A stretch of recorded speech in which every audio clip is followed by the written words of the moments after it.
welcome to another episode of Wholesale Hotties, where the ladies of real estate are talking about real estate. I'm your host, Sharon Lee Smith, and we're here again this week. Donda Mullinex, Kate Gomes, and Michelle coming at you. This week we're talking all about flipping, and guess who our special guest is? Our very own Donda Mullinex. Yay! We're so excited to interview you and highlight you today, Donda. Kate came up with a bunch of questions. I have a bunch of questions, and we just want to hear all about your flipping journey. Kate, take it away. Well, I know pretty much nothing about it, so I need to know everything. I could just fire away. When did you start? How many have you done? What did you do before? Oh gosh. Well, before I was working in the dental field, but I started looking back. I'm like, why do I have such a passion for doing this? It just, you got to find your passion. And I remember as a little girl too, that I was like, the girls would be playing with Barbies, but I would be like taking the cardboard boxes and designing like a home and furniture. And I was like, I was never that girl that wanted to play with Barbies and was shopping at the mall for clothes. I wanted to go to Home Depot. They wanted to go to Well, then were you doing things with building and construction at a young age? I would help my dad with projects at the house and stuff. Like I learned how to sheetrock with him, and I would like to take wood things and cut out shapes and sand them. And fun. I did like doing that kind of stuff. But I always, it was always there. Out of school, I got right in the dental field, and I started doing that. And worked in the dental field as an assistant, and then went to front office. Went to school to be a hygienist, but like, no, that's not my thing. So I had some prereqs for that, but I was like, no, I don't want to do it. Always just kind of was always looking at houses, going to open houses and the dream homes things, and just didn't know where I kind of fit in. And then had an opportunity in 2008 to buy a house from some friends who had bought it at an auction. And then they're like, we got too many projects going. I'm like, hey, I'll buy it. So I bought my first fix and flip and single gal. 2008, you said? 2008, yeah. And I was working full time and was working on the project. And then the only thing I hired out basically was, I was cutting tile and we installed. Oh, wow. Look at you go. You're a badass woman. Hired a few things out, but most of it, done. I was dating a guy at the time and he helped me with it, but still it was just like, it was a lot of fun. I enjoyed it. Took longer, of course, because doing it yourself, working full time, but and sold it in December 2008 and I made money and I wanted to go do it again. Went to the bank again because I didn't know about all these creative ways of financing. And so I went to the bank and they're like, we're not giving out loans right now. And I'm like, well, why not? Watch the news. And I'm like, why? What happened? I was like, why are you penalizing me? I paid my loan off. I'm ready to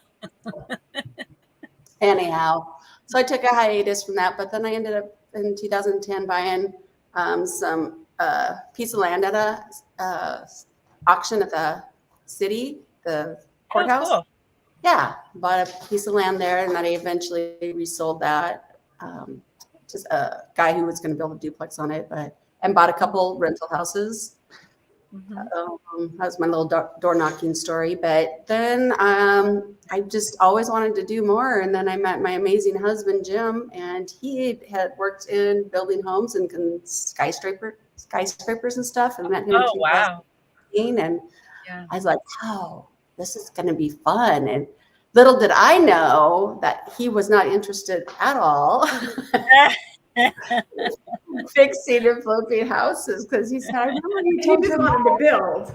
Yeah, but I was like, my mom, I guess we first were dating, and I'm like, Jim's gonna help. We're gonna be able to fix and flip houses. And he goes, I just he was like, whatever you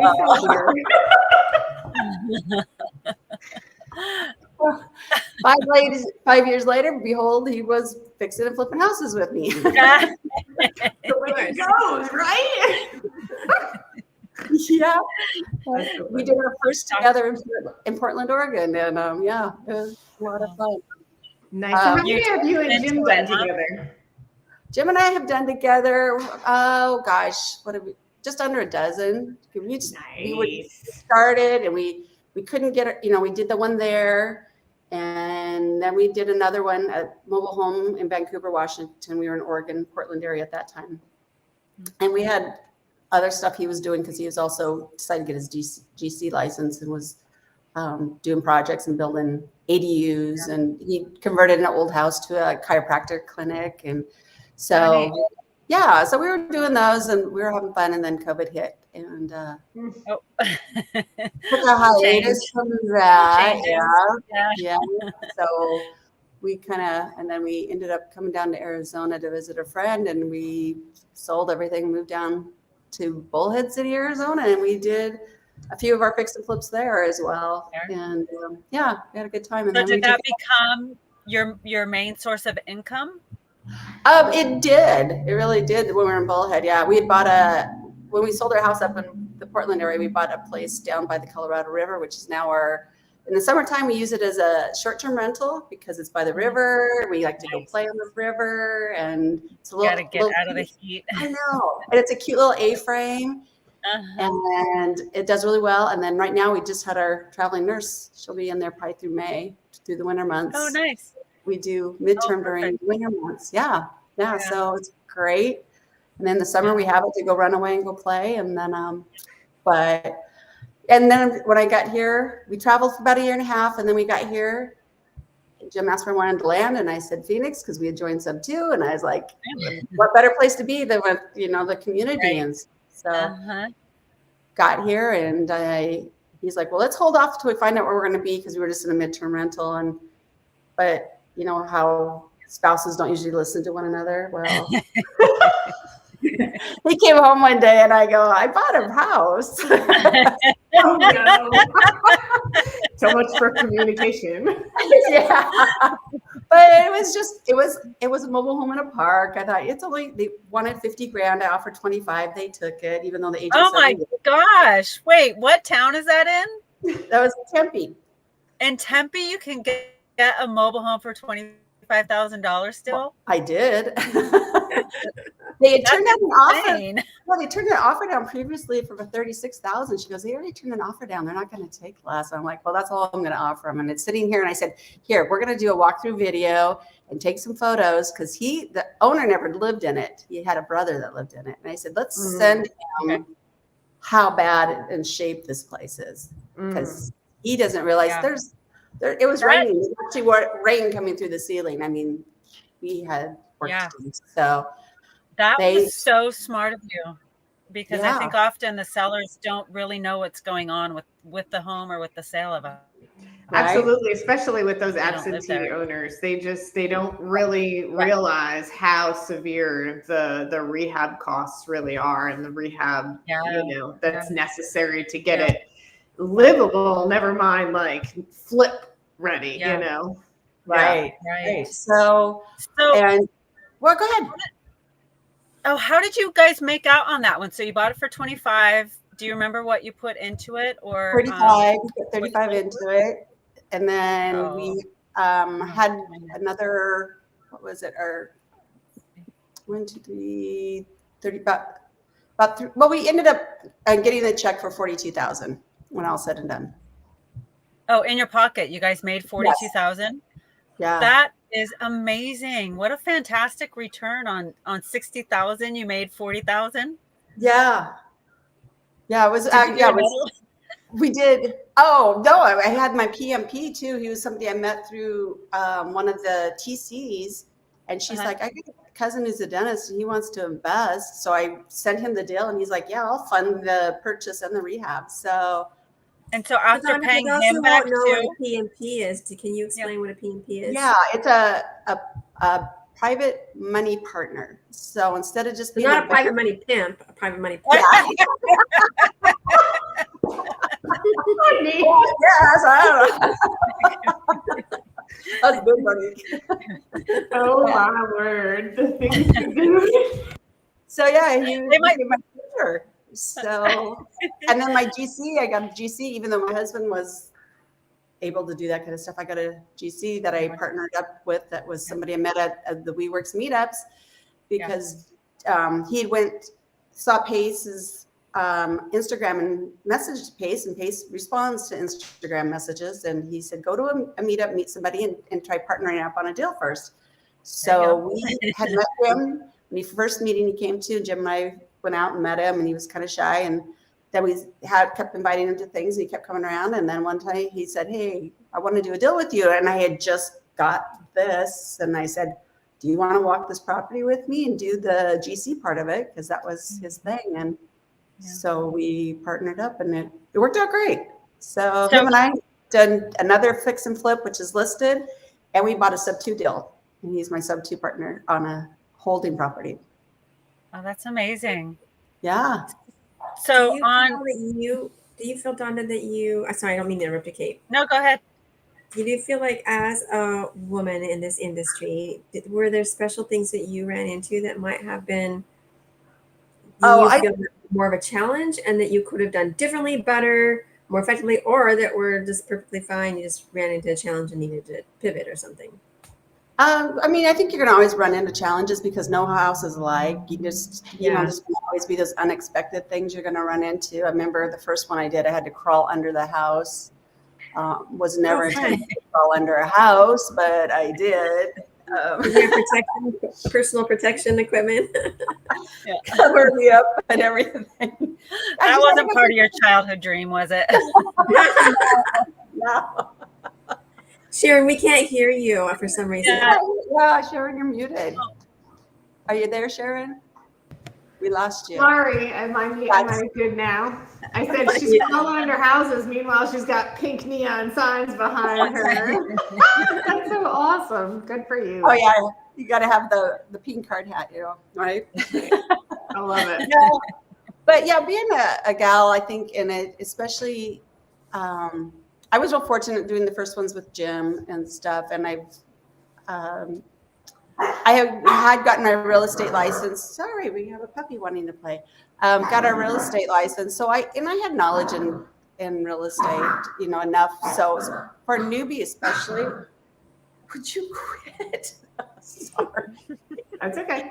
That's what she does. There's definitely a difference, right, between construction knowledge and real estate knowledge, right? Yeah, so how you got to run your numbers. Yeah, you got to run your numbers. I mean, the first one I just did on, like, I really didn't know what I was doing, but the price of the house was right, and I knew, well, there's a good gap between what they're selling for in this area and what I paid for this. So this makes sense. I don't know, you know. And it worked out. But in 2018, Jim and I joined a mentorship, which cost a lot of money, but I did learn a lot through it and how to comp better and how to, you know, and I learned how to comp as an agent somewhat. With the experience, you learn a little bit more once you're actually doing it. Don't really teach that in school. The dogs are barking at each other. That's okay. We're just going to ignore them and keep I going. know. It's pretty funny. But so were you a realtor in Portland? No, in Washington State before I met Jim. I did that for a couple of years. I had a bar and restaurant and did that for a couple of years while I was doing that. So sounds like a fun life. yeah. That one I could let go of, but it got fun when I met Jim. He's really changed things and taken me to amazing places and stuff. So I've been very blessed on my second marriage. Yeah, he treats me very, very well. But yeah, I mean, there is definitely, it's a learning curve. It's like Paige says, it's learning a new language. It's like EMD, what? Oh, earnest deposit. Okay, you know, and I'll do like F/F, and people are like, what does that mean? I'm like, oh, fix and flip. That's my abbreviation of fix and flip. I don't want to have to type it and write it out every time, you know? Yeah. Right. So, yeah. What type of system are you using for the actual flips themselves? Do you have like a software, or are you using just like Excel spreadsheets or QuickBooks or whatever to keep track of your expenses, to schedule your process, like the contractors and the stages of the game? What are you using? What are you doing? Well, I'm using the Excel spreadsheet for my expenses and like the money, basically it's like I paid so-and-so X amount of dollars for installing the flooring or whatever. So I keep track of all that. I keep track of like the fees at the bank, wire fees. It all goes into that. So I know how the project's doing.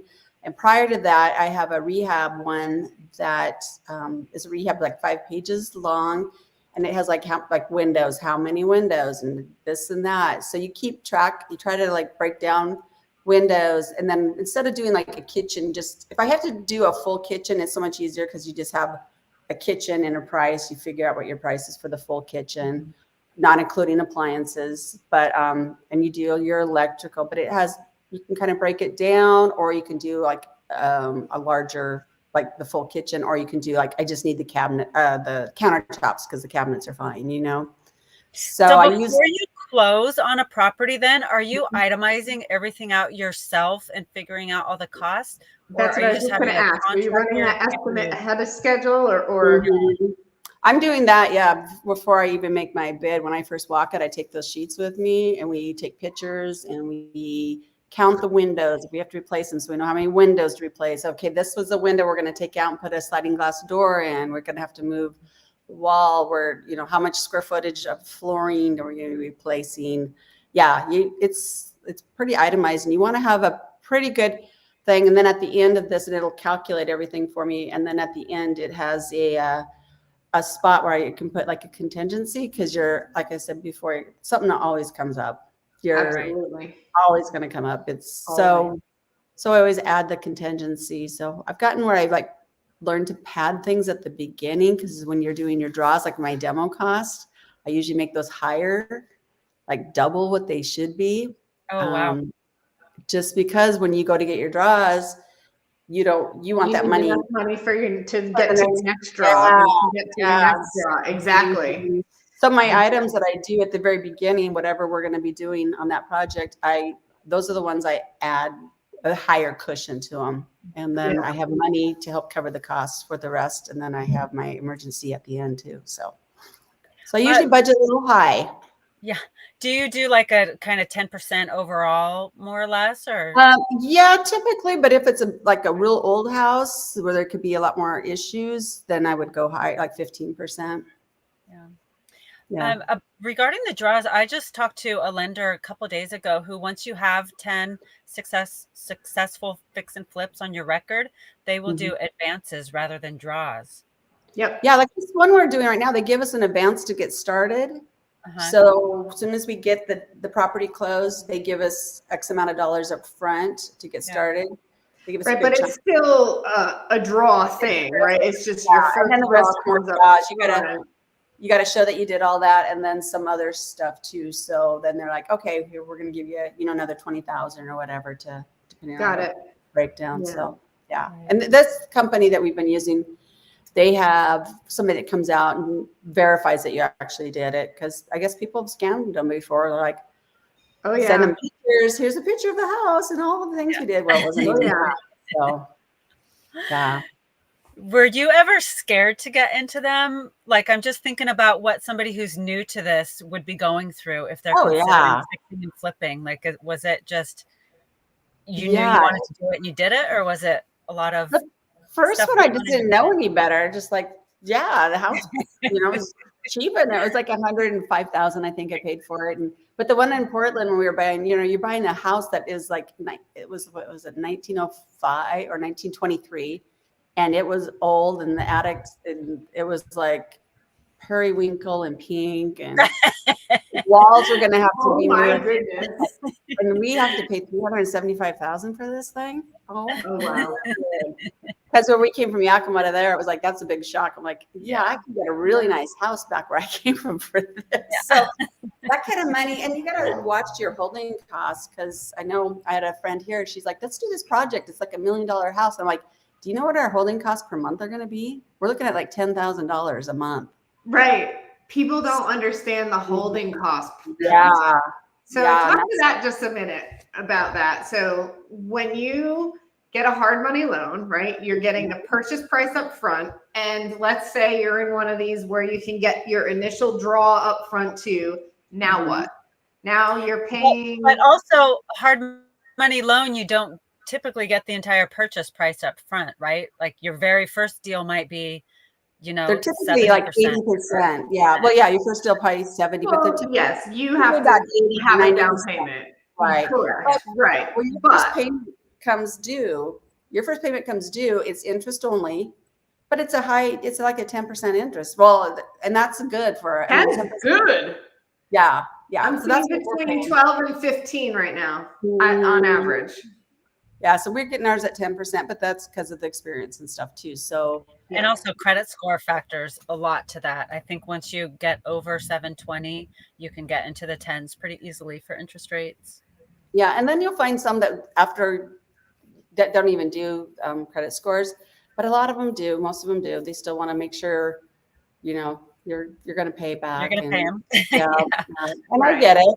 I get it. But so the holding costs can add up. I mean, you got your utilities and you got those interest payments that are high. Plus you got your private money lender who gave you the money to get in that 10% or 20% or whatever that you needed to get in there with in your closing costs. So they want their money too. And those are typically higher, 12, 14%, because they're in second position, or they're just basically on a promissory note that they're trusting that you're going to fulfill this payment to them. And most of those will do it. You don't have to make any payments to them until the end, but you will find them occasionally, like in the one in Scottsdale, we have to make monthly payments to her, but she had a big chunk of money she had to put up front for that. So, but so I'm still blown away that you walked away with $40,000 with a $60,000 investment. So that $40,000 is after paying your private money lender and paying the contractor. Yeah, no, that was, we split the 42. It was 42,000. We split that. So between the three of you, or between the three of us. Yeah. Oh, okay. So everybody had basically a third equity. Yeah. We just did that because I just wanted to, for one, I hear so many horror stories with women, especially, that getting a contractor to actually show up.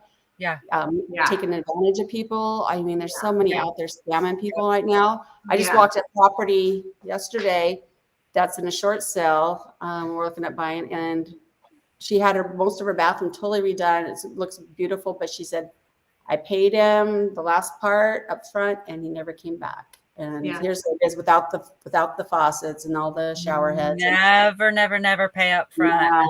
No. So she didn't get that project finished, unfortunately. The tile guy did a great job, but the plumber's the one who screwed her over, unfortunately. So it happens a lot.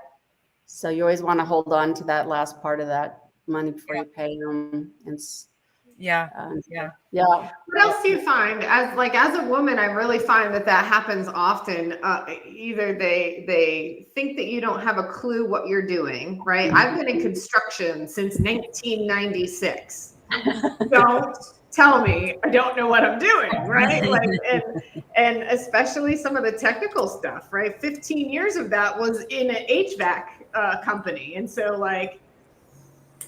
kind of know I had an HVAC contractor, I've already looked at this unit. I know all it needs is a $3 fuse. And he comes out and he tries to tell me I need a whole new control panel. Oh my God. I go, motherfucker, get on that van and pull up a fuse and switch it and then tell me I'm wrong. And you better believe he did. But he was trying to sell me on $2,500 worth of stuff because I have kids. I must not know what I'm doing. Yeah. Come on, man. Wow. So it happens a lot. Come across that? It happens a lot. I heard a lot, when I was at the Super Bowl party last year with Pace's group, and then there were several gals in there I'm on my 5th contract. I can't get this project done. And I'm you guys just make them have skin in the game. If they have skin in the game, they're going to want to get that thing done. They aren't, they're just if they have skin in the game and they don't get paid until that's done, whether you bring them on as a partner or not, just try to get a contract that holds them more liable with you. And here's the dates, the timelines, and I'm holding you to these. And if not, then I'm going to discount the pay. What we're doing, it's going to get golden. That's golden. Yeah, and I mean, if they come across something that like, hey, I told you I was going to have this plumbing done, but now I found some mold here. Yeah, I mean, you got to give them grace on something like that because you got to do some other stuff. Sure. But that's but what not change for them orders are for.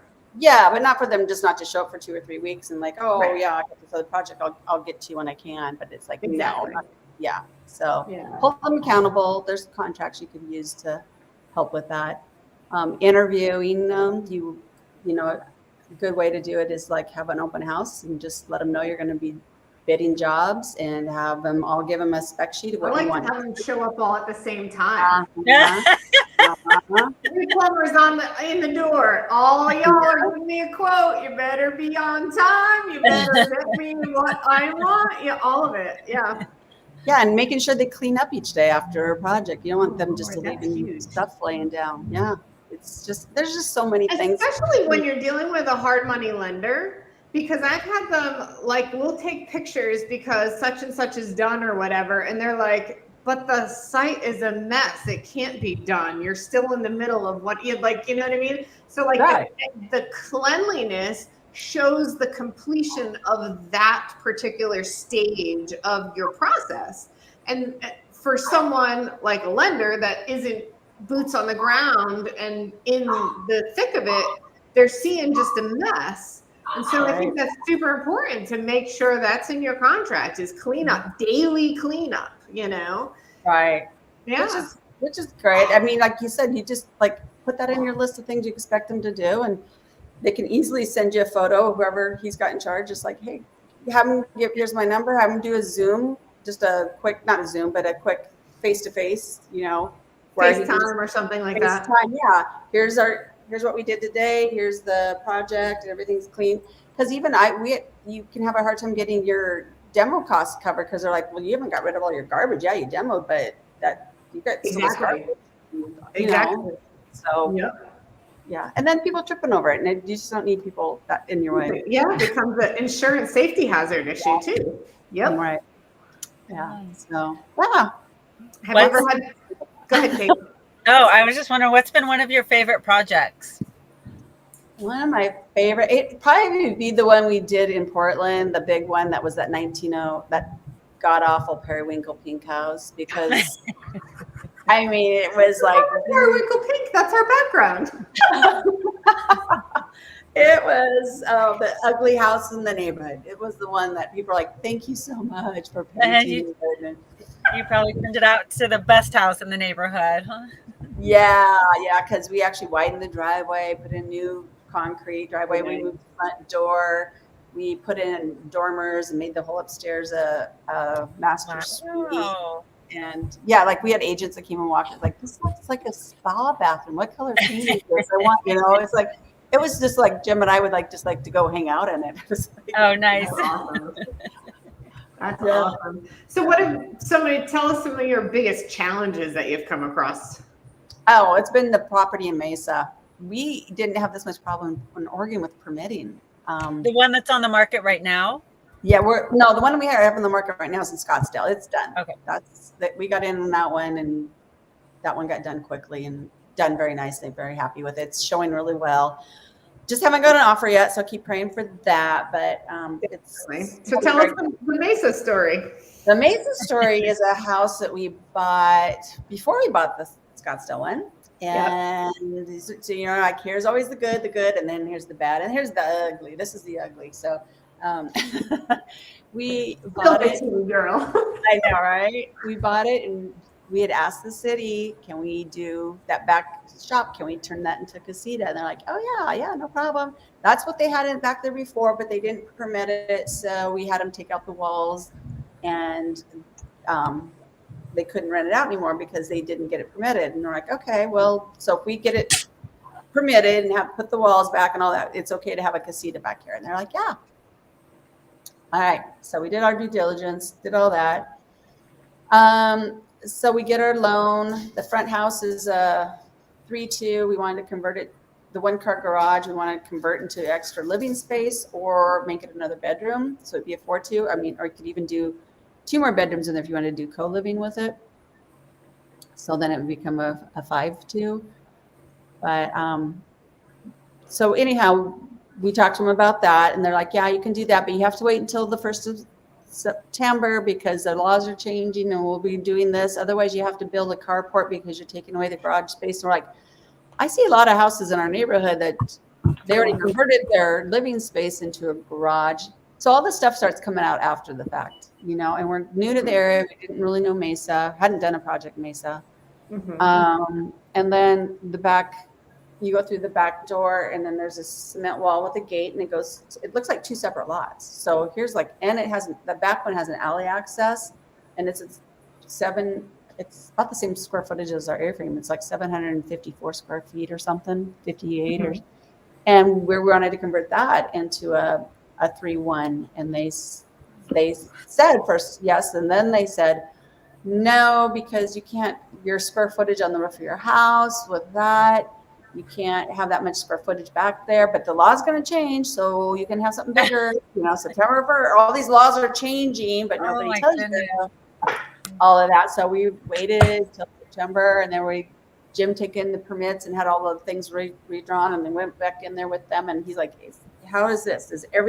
Are all the I's dotted, all the T's crossed? Do you have everything on here that you could possibly need? Because it takes them 2 weeks, and they wait 2 weeks before they get back to you. So they say, yeah, up to 2 weeks. It's 2 weeks all the time. So he goes in there with it, and then 2 weeks later, like, right, can we get started? And they're like, oh no, your square footage isn't right because that's a garage, and you can't have that building can't be that big, and this and that. I mean, it was just one thing after another, and it was constantly one person would change their mind, and then you go in and the other one would say, no, we're like, this guy just said we have to do this, and now we're ready to go 2 weeks later, and now you're telling me we can't. And Jim went in there one time and just blew his lid. Did that help, or did it make it worse? Actually, because he asked the guy, he's like, yeah, you're really ready to go, just one more thing. And Jim's like, okay, can I get this in writing, please? I keep asking. And this guy's like, I can't get it in writing, but my manager can. So he calls her in. She's like, no, he can't do that because he has to cut part of that roof line back because the roof's too big, because you can't. And Jim's like, I've been going through this for months, and now I'm just being told I have to cut part of the shop out to make it smaller. He goes, well, then that'll just leave that roof line, so it'll be a covered patio. And then once this law changes again, they can enclose it. And she's like, no, you actually have to cut that roof. We're like, we're not cutting the roof line back. And he was so upset. I remember and then he says they start laughing, and he's like, you guys, this isn't funny. You guys have been stringing along on this for months, and this is somebody's livelihood that you're really dealing with. I don't think you guys realize how serious this is. I think municipalities can actually be sued over that, right? Because not that you ever want to have to go there, but they're not that we're ever going to win with livelihood. Yeah. Right. So, and then once you piss them off, they're never approving a permit for you again. That's right? the problem. This very much sounds like the city of Norfolk. You just don't ever want to piss off Phil. Don't piss off the referee guy, and you don't want to piss off Phil because you'll never get a permit again in Norfolk. It's insane. Right. So this guy's walking by, and Jim's like, "Sir, can you help me?" Well, he happened to be the manager. He was their boss. Oh, and he's Phil. Okay, good. So Jim got the guy over these two guys, this guy and gal, and he said, this is what's been going on for months. This is what I've been going on. He's like, here, Jim, here's my card. Call me. I'm walking out right now to go walk a property, but call me and send me all your stuff. And he's been very helpful. And so we finally got our permit. Congratulations. But yeah, it took how many months to get it. And so now we're able to move forward. And I talked to some other people too, like the Bash Bros. They got a property in Mesa, and they're having issues with permits. And I talked to another gal. She bought a property, made it a pad split. She's had permit problems in Mesa. And I'm like, I need to how do I put this out to the world? Dealing with Mesa, is city of Mesa.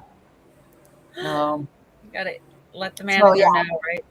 So the holding costs on that, that adds up. You have to pay that interest every month. And so how many months in are you now? That was in June. Wait a minute. Is that one sold and done now, or you still have No, we just got our permits. Oh my gosh. So you purchased in June. From June. The end of June. 1st of July. Then is your hard money loan good for a year? Yeah. Yeah.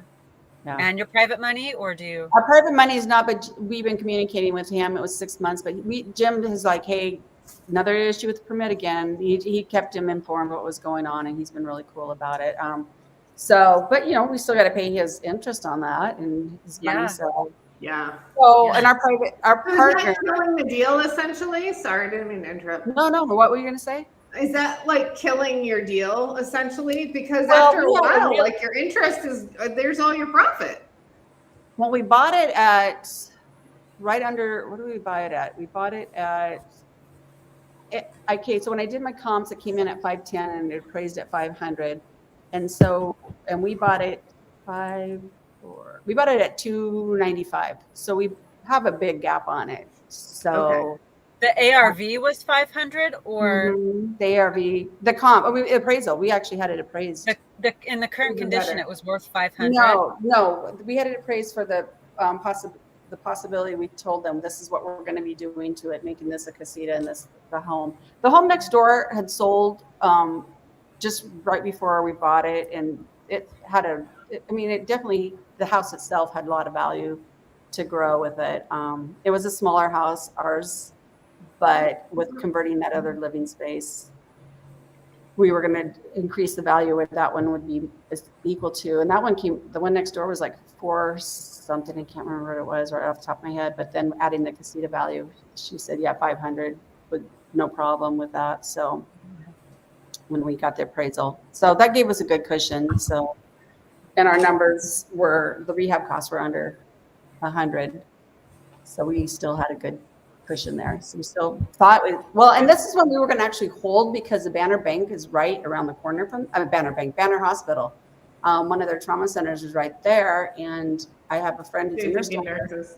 We were going to rent it out to nurses. And that was our intent with our partner.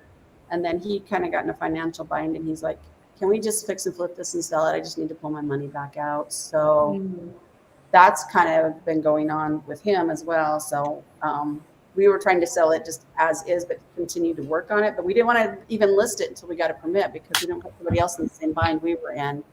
Yeah. So we've got Stevie Brown. She's with the Sub 2 community. She just put it on investor list for us like this, but we're going to continue to work on it just so that we can get, I don't want somebody to be in a bad position or ever. And then with him, because that was our intent as partners, was to hold that property, but he's changed the exit on us, which is fine. I mean, life happens, and I get it. So you might take it to completion, but if you get a good enough offer along the way, you'll also sell it. Yeah. So we're just leaving it open and just continue to work forward on it. And maybe we will buy it in DSR, DSCR loan for it, and and hold it as a midterm rental, or there's no HOA, which is great, or some type of co-living or something.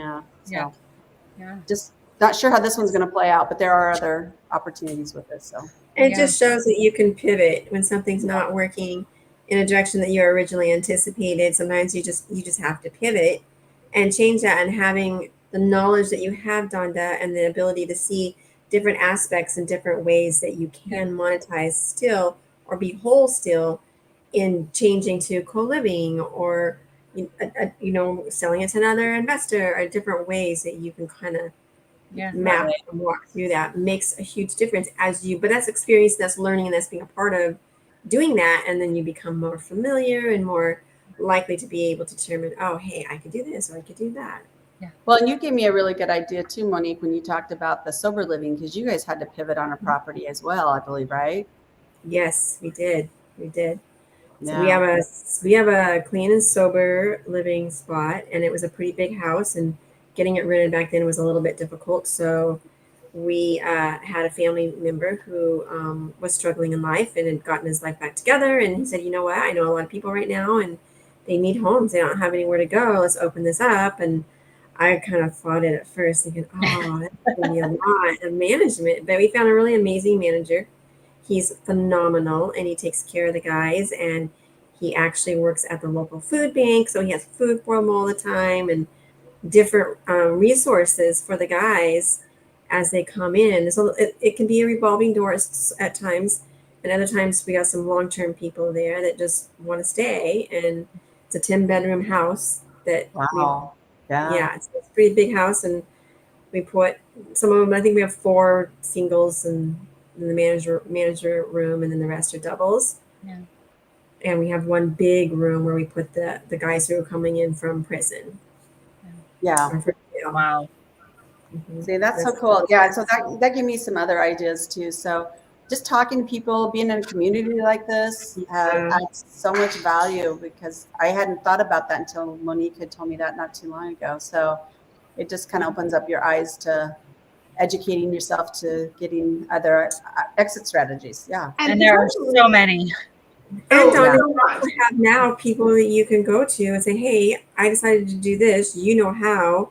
What do you recommend? What were your pitfalls? Where did you fall down? Where can you see that, what would you recommend I do so that I don't run into maybe some of the same issues that you ran into that weren't successful, or what's most successful and stuff like that. Right, and potentially finding another private money partner to buy out the one that wants out and come back in with you and kind of handhold you along the way so you learn your next thing. Yeah, that's a fantastic. Yeah. So be able now that we got a permit, we're going to start marketing it some more in different aspects like that. There's different exits. So if we can exit him out and we stay in, we could sub to our loan right now and let somebody just take over the project.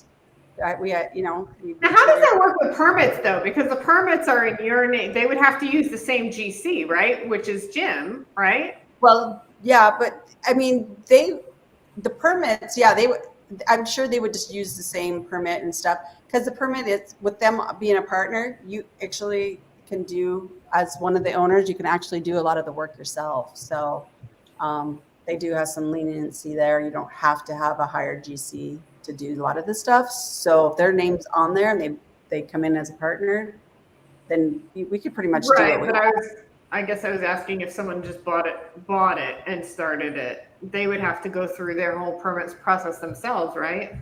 I think we can pass the part.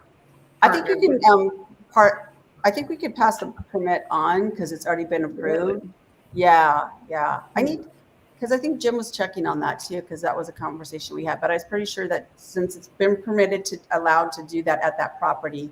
Now, if they want to do something different than when we have the plans for, and we would give them, here's the plans, this is what it's permitted for. If they we want to add some more bedrooms or whatever, then they would have to. Right, that's a whole other animal. Right.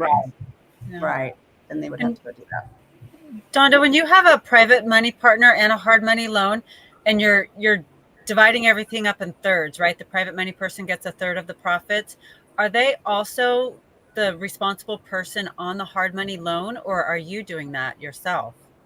On this one, they actually, I'm not even on the loan. This one is with Jim and the other partner. They're on the loan of this one. The money partner? The money partner, yeah. He was going to be, like I said, we were going to hold it and be 50-50. They were going to be 50-50 partners on that. Yeah.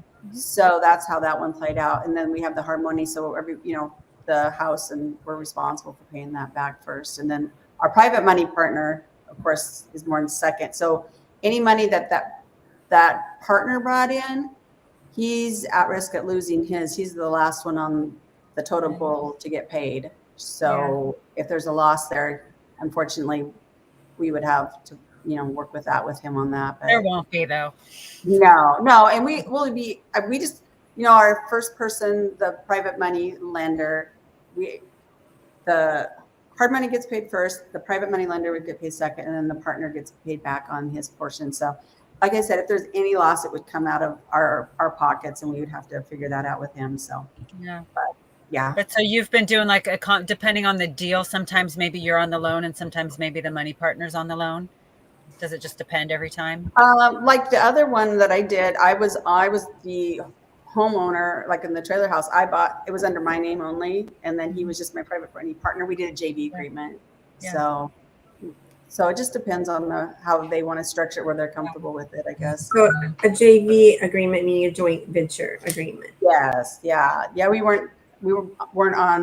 had our own LLCs, so we didn't combine our LLCs. We did that once. Ended up doing it's a lot of work to do that, and then have one property. We did with somebody in Bullhead. And we kept wanting to go forward, and they were just kind of wanting to step back. And so it was just like, well, we shouldn't have had an LLC created for that. If I would have known about joint venture agreements, I would have definitely used that, especially until you know on the first few that this is going to work out well or not. Then, because like the one I've done on the mobile home in the Scottsdale property, my GC guy that we actually did for our holding, we got an LLC for the holding the property that we bought sub to. So the other ones have been joint agreements. Yeah. So, Donda, where are you going with this flipping business? Are you going to scale your flipping business? Are you going to get into new construction and land deals? Or are you looking at flipping as maybe just kind of a stepping stone to get into other things like sober living or like, multifamily investing? Or what are your goals? Where are you guys going with this? Yeah. Well, it's, like wholesalers, that's their today money. Fix and flipping is kind of my today money. Right. Because wholesaling is not, if I come across property and it doesn't work for me, I would probably wholesale it. But I get a lot of my, I get deals from on market and wholesalers. So I'm not really one out there looking off market. I get people to bring me deals. So I don't have to spend my time trying to do that as well. Yeah. Right. Which is good. Yeah. You can't do it all. But if I came across something today money, so what's your next step? What's your legacy? Holding properties. We've got a couple of long-term rentals also with our short-term and midterm one. We'd like to hold more properties, so build our portfolio for retirement. And my ultimate goal would be to help homeless teens and kids coming out of the foster care. And I think Kate and I talked about that at one of the Scottsdale. Expand on that some. That's actually how we met, because we both had that same interest. So, So where buying, the co-living bigger apartments or old schools or something that can allow us to house kids and get them off the street so they can finish high school. They can get them on their feet, get them jobs, find out what their goals are, give them dreams back, teach them about financial literacy, because then there's some in that owners club that want to focus on teaching kids this type of stuff so that they don't end up on the streets, and that they can stop that generational curse, from keep going on. And you also don't have to have a college education. I know that can be something intimidating for young kids who don't have family to help them, that you can just remove that barrier. You don't have to go to college. You can do different things. Right. Man, if Jim could bring him even under him as apprentice workers, learning framing, learning sheetrock, learning, HVAC, whatever. We are talking to a company here called Handy Services and doing that, because he has a house and he works with people coming out of prison, and we've talked about working together on that, combining our Maricopa Casitas business we have and this. And then I thought, well, maybe this house was more of a God thing, where this house wasn't done because we weren't able to sell it, because maybe we need to convert this into one of those homes to help us. So I'm not even really stressed about it, but most people would be like freaking out, but I just I don't know. I just have this peace over me. Like, I don't know what's supposed to happen with this house, but there's something about it, Exactly. It's going to be something amazing, huh? Yeah. And I found out from a church here locally, I was telling them about this also, and they said, oh, you need to reach out to this company. It's like it's a school that tries to get teach kids a trade. It's a trade school, and they're helping funding stuff and housing with these kids and stuff. So I'm getting connections and stuff. So I'm like, oh, and they're like, yeah, they're out. You might be able to. Exactly. You might be able to find a program that is doing that and will give you a grant for that. And that grant can pay out your private money partner that wants out. And now you've alleviated that. And now you've got them, you're in control of the whole project, and you're working with them, with their kids and their stuff. So. And that's a really great idea, Sharon, adding that to it. And Donda, one of the things that actually I have been looking at also is apprenticeship for all these kids that are in our community, these teens. and being able to have something to look forward to than, being in debt when they get out of college, or I don't know what I want to do, but having the owners that own businesses or that in construction or GCs, taking these kids and doing those apprenticeships that Sharon talks about, and putting them in positions where they can learn a whole new concept and being an entrepreneur, and what does that look like, and what value can I bring as a young person, because they're very bright, and I've got one guy in one of my masterminds, 18 years old. His girlfriend got pregnant when they were younger, and his parents told me how to get a job or he had to do something, and I don't even remember the whole story, but he ended up starting his own window washing business, and he just told us he's 18 now, and he's young, and he's got his whole business all mapped out, and he's going to do his first like $13,000 day. And you think about that wow, crazy. And he's subbing all this work out to other window washing people, and making doing so well for himself at that age. And when they have the opportunity, or they see something and they know they can do something like that, it's amazing what these teenagers can do. And I even have one that's 16, and he's on the No One Left Behind challenge, and he's got his own window washing business. He's going to talk to this other guy, and hey, how do you do that? And and because he's learning from us and learning how to do community business, basically, and partner up on different challenges and different things that we're running into, instead of, it's not about doing it all on our own. You want 100% of one business, or you want 10% of 10 businesses, and now you got people that you can collaborate with, and be smarter. Two brains are better than one, as always. So, 100%. That's what we found out too when we were trying to do it ourselves in 2018. We just never could get any momentum, and then it's like everybody kind of don't want to share their secrets for your success, because it's like a competition, and you get involved in community. What was the barrier? Like, why do you think you were not getting traction? Because we were doing everything. We were trying to find the property. We were doing all the work. And you didn't know it all. Yeah. We weren't skilled at every single one, or didn't have a passion for all of them. I got to do this part because it has to be done. Yeah. Instead of like, no, you're good at this. You know what you're doing. You do that part of it. Right. And it's just like, don't try to do it all. It's just, you just get so, and then when you're done, you're like, oh, I need a break. I don't want to start, So I think it's great to be setting up a program like that, where you're working with teens aging out of foster care, or teens in trouble, and that maybe they've dropped out of school, maybe they got their girlfriend pregnant, maybe like all these things, and man, there's hope. There is a way out, and a lot of them turn to drugs or alcohol or all other kinds of destructive things, because they just don't have hope. And so programs like that you're talking about doing, that gives them that hope, that vision for, oh my gosh, I can, I will have a life, I will have a future, I will have a job, building these kids up and letting them know that they have value, versus somebody I've been around these kids. I've taken kids in on our own. My kids were in high school, and there's like, their families don't even call to check on them. Like, they're like, how would you not know your kid's living with a stranger and not even want to find out who are they living with? How are they doing? It's just like their lives, they're so busy with their own life or their whatever's going on that they just don't even focus on these kids. And you've got to just let them know they're loved and build them up and find their dreams. Let them have a dream again, and give them hope. 100%. Yeah. So Donda, tell people where they can find you, where are you looking to buy, and where can people send you deals? Okay. Well, you can reach me on my Instagram channel, or it's at Help Me Donda, Donda. Help Me Donda. Help Me Rhonda. Yeah. You can send me deals.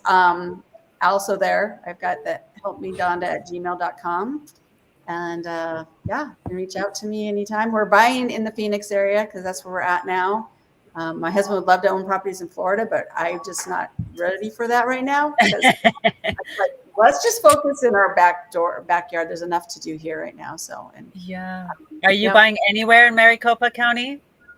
pretty much, if it makes sense. Yeah. Yeah. I mean, we ended up buying a sub-2 deal that I wasn't even looking for. So it just came to me. And you're flipping it? No, that one we're leasing it right now. Yeah, we're holding it. We're leasing it. We're getting $1,000 a month on it, and then wow. Yeah, that one's making good money. I'm like, can I do that again? Yeah, right.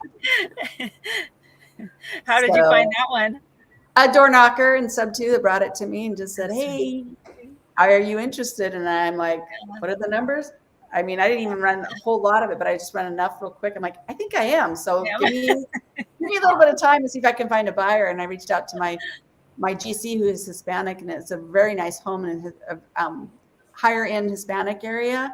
So we partnered up. He found the buyer. He actually even brought the money to the closing money because it was a pre-foreclosure divorce situation. So nice. So congratulations. Yeah. That's awesome. It's all about the relationships, huh? If you have that person, then being in rooms with these people, get out there and meet people, go to your REI meetups. If you know you're not involved in a community, they're everywhere throughout the US. So I would definitely recommend that for a place to start. Awesome. Ladies, do you have any final things to ask Donda? I was wondering, have you taken steps to do things with the youth? Because I feel like I heard you say something about that before, but. Yeah, I just we finally focused and got settled here. And like I said, talking over there at this church last Sunday, I was talking to the pastor there about my thing. And he gave me, they've got a program too there that he recommended. It's called Chosen in the Arizona, Phoenix area. So I'm going to reach out to them and start dealing with that and stuff. So I'm going to start there. I'm going to not give up on that house out there. I'm going to try to find out that, get more information on that area where he was telling me about, to see if I can get that program and see what we can do with that Mesa house. So yeah, it might be a small one to start with, but eventually I'd like to get hotels and schools and be able to have, and like with Ann McNamara in those areas, maybe those zones, we can get grants to revitalize some areas that you can take and make some housing for these kids. Yeah. That's awesome. So it's an amazing dream. All right. Well, we're getting to the end of the hour. So, Donda, it's been awesome to get to interview you and to highlight you and all that you're doing. And we love you so much. And we're so glad that you're part of our podcast. Normally, we miss you, Angie. Yeah, we miss Angie tonight. Totally miss Angie tonight. And her funny voices. I know. Soundboard. I love that thing. That's We'll have her next week, I'm sure. Yes. Yeah, really. Next week's not Christmas, right? We got one more. No. Next week we have Reagan Sonnabend on. That's right. Talking about buy and holds, and I believe she does a lot of executive rentals. Reagan. Oh, nice. Yeah. Great. Perfect. But we're still going live the week of Christmas and the week of New Year's because it's the day after of each. So we'll be going right on through. Perfect. I'll be up in Washington State for the Christmas week. So seeing families. Maybe we'll have snow and I can show you. Today's is like 70 degrees and then up there I'll be in the park. One extreme to the next. Awesome. Yeah. Well, I really enjoyed hearing your story, Donda. Well, thanks, ladies. You're doing amazing with those fix and flips. Yeah, it's a lot of fun. So I'll be looking for another one here soon. Awesome. Well, have a good night. Nice to see everyone on the stream. We'll talk to you later. See you Bye, ladies. Bye. See you soon.